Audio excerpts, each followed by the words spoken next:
ini adalah Tunggal Panaluan.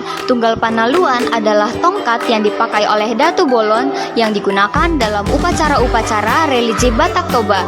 Biasanya tongkat ini digunakan untuk menahan dan memanggil hujan. Nah, upacara ini disandingkan dengan tarian tortor dan juga diiringi dengan musik-musik tradisional. Sementara datuk berdiri sambil membacakan mantra. Tongkat ini juga diisi dengan kekuatan magis sesuai dengan kemampuan si penggunanya.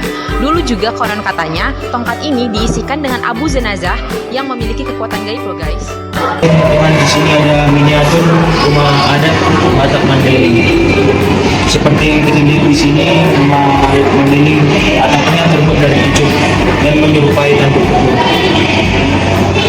Dan rumah adat Batak Mandailing ini dulunya adalah tempat peristirahatan Raja Batak Mandailing. Rumah Batak Mandailing ini berbentuk segi empat dan memiliki tangga yang berjumlah ganjil. Suku Pakpak. Rumah adat suku Pakpak memiliki ciri khas yaitu terbuat dari kayu dan berbahan ijuk. Ini bisa dilihat. Ini adalah miniatur rumah adat Batak Toba. Atapnya terbuat dari ijuk, lalu rumah ini dibangun dengan sistem pasak atau tidak memakai kayu. Dindingnya dipenuhi dengan ornamen tradisional yang disebut dengan gorga. Rumah ini dibentuk melengkung seperti bentuk kapal dan dalamnya dibentuk seperti bentuk panggung. Nah, losung adalah alat yang digunakan oleh etnik Batak Toba untuk menumbuk padi dan beras. Kalau bahu-bahu yang ini, wadah yang dipergunakan oleh Batak Toba untuk menumbuk padi ataupun beras. Halo semuanya, ini adalah abal-abal. Abal-abal adalah peti mati suku Batak Toba yang biasanya terbuat dari bintatar atau nangka. Peti mati ini digunakan untuk orang yang sudah meninggal dan saur matua. Saur matua adalah orang yang sudah memiliki anak juga cucu.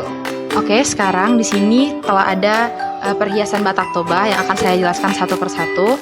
Mulai dari nomor 17. Nomor 17 ini adalah gelang dari suku Batak Toba yang terbuat dari pualam putih.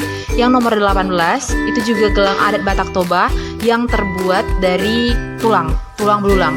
Yang nomor 19 itu juga gelang dari adat Batak Toba yang terbuat dari gading. Dan yang nomor 20 itu juga termasuk gelang adat Batak Toba yang terbuat dari rantai dan sulur. Nah, ini biasanya dibuat atau dipakai oleh datu ataupun ketua adat dari suku Batak Toba. Dan yang terakhir, kita lihat di nomor 28 yang itu juga termasuk gelang yang dipakai oleh datu ataupun ketua dari Batak Toba ini yang terbuat dari tembaga. 6 dan 7 itu adalah anting yang terbuat dari tembaga yang motifnya berbentuk duri yang biasanya digunakan oleh putri raja. Selanjutnya ada yang nomor 11, teman-teman bisa lihat, itu adalah kalung yang terbuat dari rotan yang dipercayai bisa menangkal roh jahat. Di sini ada hoda-hoda yang dimana badannya terbuat dari bambu, lalu ditutupi kain merah, lalu ekornya terbuat dari ijuk. Hoda-hoda ini digunakan sebagai pengusir roh jahat.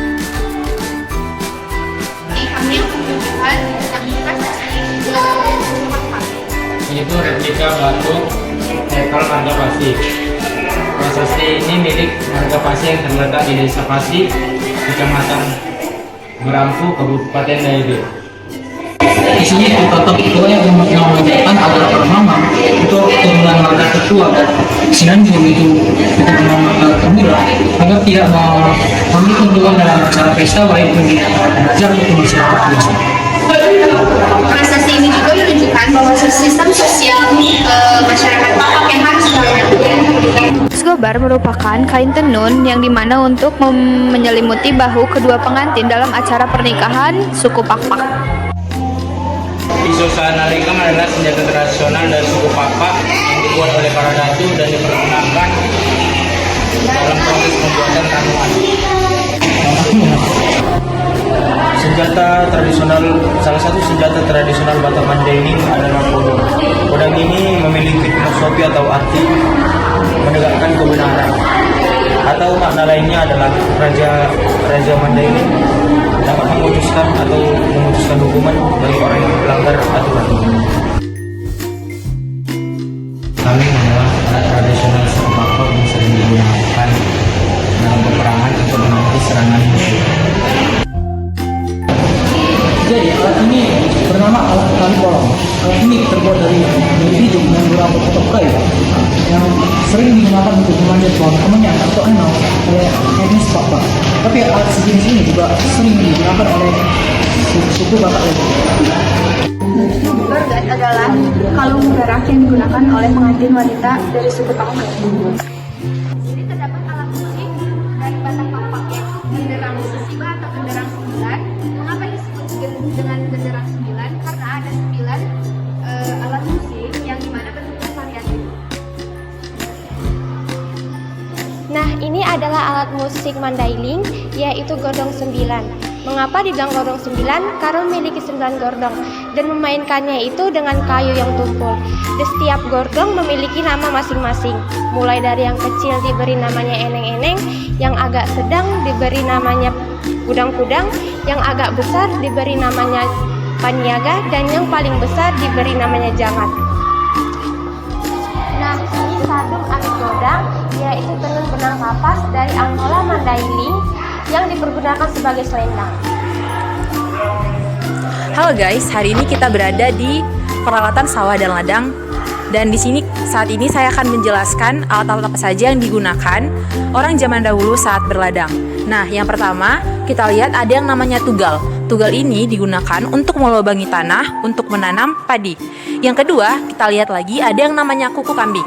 Kuku kambing ini digunakan untuk menanam padi. Yang ketiga, kita bisa lihat ada yang namanya sabit. Sabit ini digunakan untuk memotong padi atau memanen ya.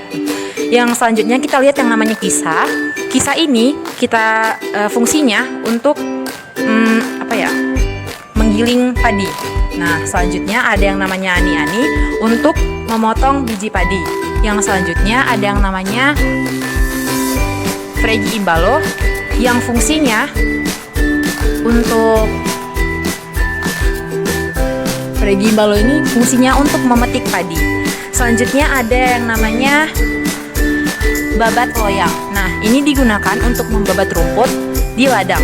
Yang selanjutnya ada namanya keben, fungsinya untuk menyimpan hasil panen dari hasil berladang tadi. Yang selanjutnya kita lihat ada yang namanya sisir yang digunakan untuk membersihkan rumput dan meratakan tanah.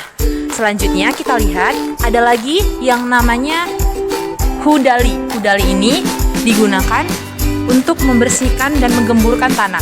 Sama juga halnya dengan tenggala. Tenggala ini juga digunakan untuk menyuburkan tanah.